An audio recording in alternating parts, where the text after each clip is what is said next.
আসনিবালা খাইছনিবাদ হৌসাইন আমরা সিলেটি হলর কিতা সম্বাদ।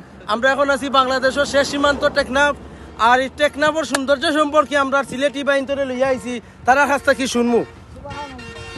আসসালামু আলাইকুম। আমরা বাংলাদেশের শেষ প্রান্তে টেকনাফ এসে পড়েছি।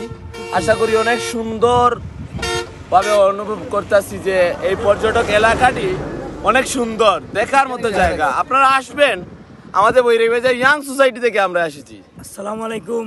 সিলেট টু বিয়ানীবাজার আমাদের বাড়ি। আর আমরা এই যে রানা দিচ্ছি, আলহামদুলিল্লাহ আমার কাছে খুব ভালো লাগে, ভালো লাগা জায়গা লাগছে। আরও দূরে গেলে আরও ভালো লাগবো। আপনারা আসবেন, আসলে ঘুরিয়ে যাবেন। বিশেষ করে আমার সিলেটের বিয়ানীবাজার বাড়ির পক্ষ থেকে কই, আর আপনারা আইলে খুব ভালো লাগবো। আমরা প্রতি বছর টোর করি, আমরা জুজয় করে চাইলে আমরা বাস নিয়ে ডাইরেক্ট আসি। অনেক সুন্দর জায়গা। আচ্ছা জাকির হোসেন, টেকনাফ জায়গাটা কিলান? আসসালামু আলাইকুম। সবার আসনি বালা খাইছনি বাদ। এখন আমরা টেকনাফ আইছি, বাংলাদেশের শেষ সীমানাত। এই জায়গাটা দেখার মতো দেখায়।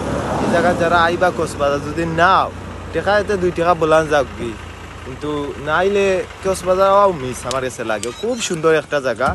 আমরা সব আইছি, আমরা অনেক ভালো লাগে। আমরা মনেও কর আমরা আওয়ার মতো এক জায়গা যাই আর বা আইছি। তো কক্সবাজার তেমন ভালো লাগছে না, এই সাইডে দিয়ে আওয়ার বাদে দিলান ভালো লাগে। গাড়ি ঘোড়া চলি আর বাতাস খাইয়া সামনে দিয়ে অনেক কিছু প্রকৃতি আছে উপভোগ করা। আমরা সব সিলেটি।